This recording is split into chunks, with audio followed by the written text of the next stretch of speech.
Toda árvore é reconhecida pelos seus frutos.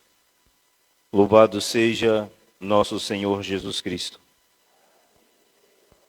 Querido diácono, queridas irmãs, querido ministro da comunhão eucarística, a vocês, integrantes da liturgia do canto aqui da igreja, também aos leitores, acólitos, enfim, comunidade reunida, a você também que nos acompanha através da internet. Nós estamos a vislumbrar um trecho do Evangelho segundo São Lucas, que trata da moral cristã. E hoje não é diferente. O Evangelho de hoje, Jesus conta uma parábola para prevenir os seus seguidores da hipocrisia.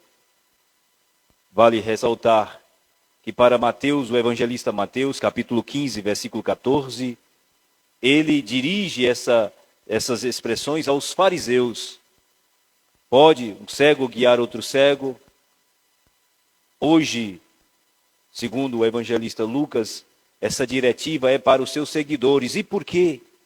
Porque os seus seguidores serão aqueles que vão representá-lo no mundo depois da sua partida para o Pai. Por isso que o mestre bem formado não é maior do que o seu, um discípulo bem formado não é maior do que o seu mestre. No entanto, bem formado ele se torna semelhante ao seu mestre. A ponto de Paulo chegar a dizer assim, capítulo 11 da primeira carta aos Coríntios, versículo 1, sede meus imitadores, como eu sou de Cristo. Querida comunidade, o evangelho de hoje, Jesus conta, portanto, esta parábola. Pode um cego guiar outro cego? Pode alguém que não vive a fé orientar aquele que você julga ter que abraçar a fé? Antes de tudo, querida comunidade, mais do que palavra, é atitude. Hoje nós estamos olhando na primeira leitura o autor do livro do Eclesiástico e, portanto, um livro dirigido à igreja, eclesia. Eclesiástico significa dirigido à igreja, à comunidade reunida. Ele fala que o homem será perceptível na sua fala. Mas não se trata de qualquer fala. Se trata da fala do dia a dia. Porque quando alguém vai dirigir uma palavra para uma assembleia, ele é carregado de um sentimento de preparação, né? Talvez de um estudo, de uma pesquisa. Então, não é aqui que revela quem o é. O que revela quem é no dia a dia. Às vezes alguém fala, como fulano é santo, porque fala bonito, é piedoso. Mas isso não revela quem é a pessoa. O que revela a pessoa é no dia a dia, no seu comportamento, na sua família, na sua casa, no seu trabalho, nos seus negócios. É lá que revela, de fato, quem somos, tal qual. Porque na igreja, todo mundo está buscando o mesmo ideal, todo mundo reza, todo mundo é piedoso, todo mundo... Mas isso deve ser apenas o reflexo daquilo que a gente vive lá fora. Porque a gente corre a tentação de achar que, lembra do capítulo 7 de Mateus, nem todo aquele que me diz Senhor, Senhor, vai entrar no céu. Querida comunidade de fé, portanto, aqui a gente tem que ter um grande cuidado. A pessoa é de fato aquilo que é no dia a dia. Não é quando vai à igreja, quando vai à comunidade X ou Y, como aquele senhor que um dia me parou e falou assim, padre, eu não vou à missa, sabe por quê, padre? Minha mulher vai à missa, quando chega em casa, é brigando comigo. E aí, para salvaguardar a pessoa da esposa, eu retruquei. Que bom que você já tem consciência como deve viver um cristão. Então vá à missa e mostra para ela como é que tem que ser feito. Pronto. Ou seja, vá e quando chegar não brigue com a sua esposa, mostre a diferença. E é aqui, queridos irmãos, que está o grande desafio da nossa fé. Nós queremos corrigir os outros, mas primeiro a gente tem que se convencer de que aquilo é o correto. Por isso que nosso Senhor chama-nos a atenção para o cuidado da correção. Diz a psicologia que a gente reprime nos outros aquilo que está transbordando em nós.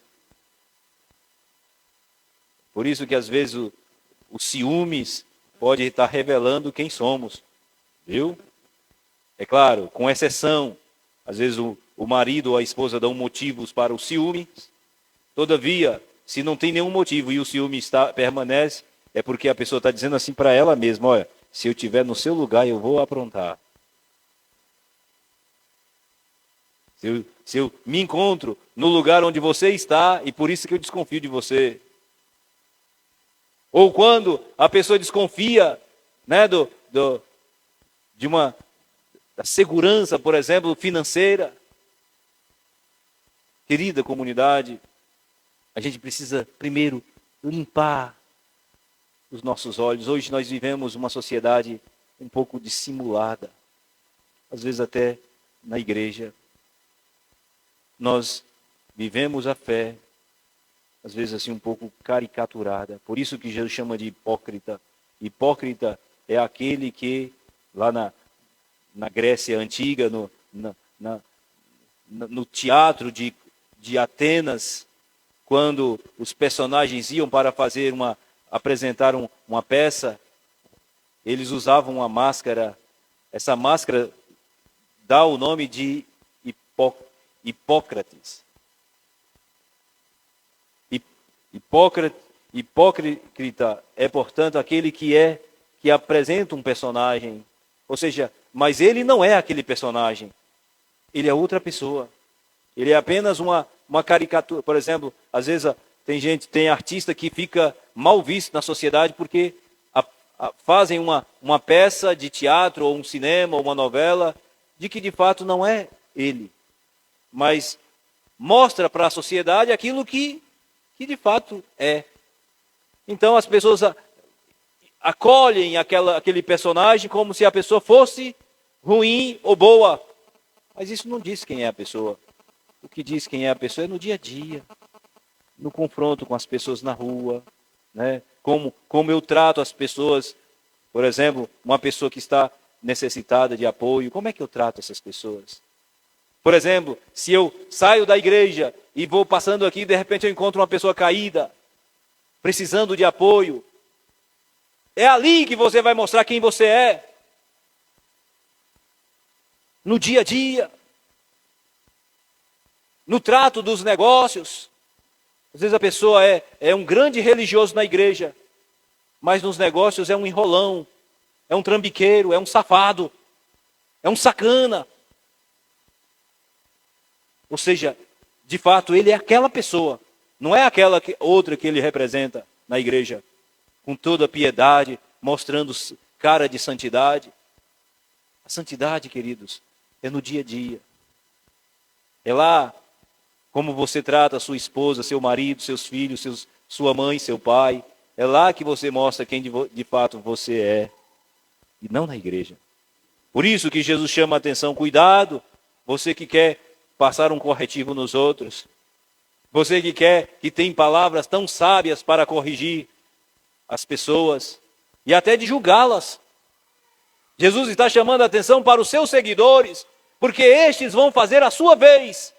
E lembrem-se do que Jesus fez, diz o capítulo 3 de João, versículo 17, ele veio não para condenar o mundo, mas para que o mundo seja salvo por meio dele. Um bom cristão não vem para condenar ninguém.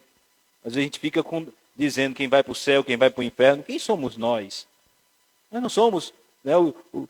O apóstolo Tiago diz que quando nós, o capítulo 4, quando nós julgamos a vida do outro, nós não somos cumpridores da lei, nós somos juízes da lei. Quem é você para julgar o seu irmão? Nós não somos, nós estamos aqui no mesmo processo de santidade. Estamos lutando dia após dia, pedindo a Deus a graça da santidade. Mas nós não temos o direito de julgarmos que já somos santos e salvos e que os outros, como diz Padre Zezinho, quem se acha mais fiel, mais escolhido, mais eleito, quase sempre vê nos outros um pecado e um defeito. E diz o Padre Zezinho, lá no céu só vai entrar quem sabe amar. Às vezes pelo fato de a gente fazer parte de um grupo X ou Y, a gente já se acha no grau de santidade, ao ponto de até dizer quem vai para o céu e quem vai para as bibocas do inferno. Quem somos nós? Nós não somos deuses. Então, antes de tirar o cisco do olho do outro, precisamos nos perguntar, como é que estamos? Por isso que Jesus diz, toda árvore boa não dá frutos ruins. Porque, na verdade, a maldade e a bondade do ser humano está dentro dela, não está do lado de fora. Por isso que Jesus dizia, não é o que entra no homem que torna o homem impuro, mas é o que sai de dentro do homem. Roubo, inveja, adultério, maledicência. Não é o que entra, mas é o que sai da gente. Por isso, queridos, um homem bom, ele só pode produzir coisas boas. E a bondade aqui, queridos, é o nosso estilo de vida diária. Não é apenas um momento, mas é o dia todo dia e o dia todo. Então, aqui a gente poderia fazer o seguinte, já que esse texto é para começo nesse primeiro domingo, a gente fazer uma análise durante a semana todinha e depois pontuar como é que eu fui ao longo desses dias. Pois bem, ao longo da semana, você é justamente a soma dessas coisas. E é isso que o Evangelho de hoje nos chama a atenção. Um bom cristão, ele é um exemplo. Eu sempre tenho dito que nós não somos bons cristãos porque vamos à missa todo domingo. Isso é importante, é essencial. Mas a bondade do cristianismo está justamente em viver aquilo que nós celebramos a cada domingo na liturgia. E é lá, não é aqui dentro, é lá fora que a gente vai. Por isso que antigamente, quando encerrava a missa, dizia, missa, como é que é? Missa, era uma expressão latina para dizer que a missa terminou e começa agora a nossa missão. Ou seja, agora é fazer produzir, crescer a celebração que nós tivemos lá na vida do dia a dia. É por isso, talvez, que está desacreditado a fé cristã, porque o palavrório é extraordinário. Lá no pátio do Colégio Militar de Conquista tem uma frase bonita que diz assim, palavras convencem, mas o exemplo arrasta. Ou seja, é no exemplo, e aqui vale para o padre, vale para você que é profissional da educação, isso vale para você que é pai e mãe de família. Você nunca vai educar bem seus filhos sem antes dar exemplo. Ontem mesmo nós estávamos numa reunião aqui na catequese e nós tratávamos desse assunto. Às vezes a mãe, o pai, manda os filhos para a catequese, mas eles mesmos não se convenceram da importância que é participar da missa. Estão nem aí, fica exigindo. Tem que ir para a catequese, menino. Ou seja, passa a semana toda na escola e final de semana tem que dar sossego à cabeça dos pais, então manda para a catequese. Mas o que é a catequese? Então não adianta exigir dos outros aquilo que a gente não faz, aquilo que a gente não se convenceu ainda que é o correto. Então, primeiro, e aqui eu chamo a atenção para a família. Querido pai, antes de corrigir seu filho, antes de exigir dele qualquer coisa, dê exemplo. Porque as palavras elas devem ser apenas para ilustrar aquilo que você é no dia a dia. É o exemplo, é o testemunho, a fidelidade. Para que a gente não precise ficar tentando tirar cisco do olho alheio. Nós precisamos justamente de dar testemunho. Por quê, padre?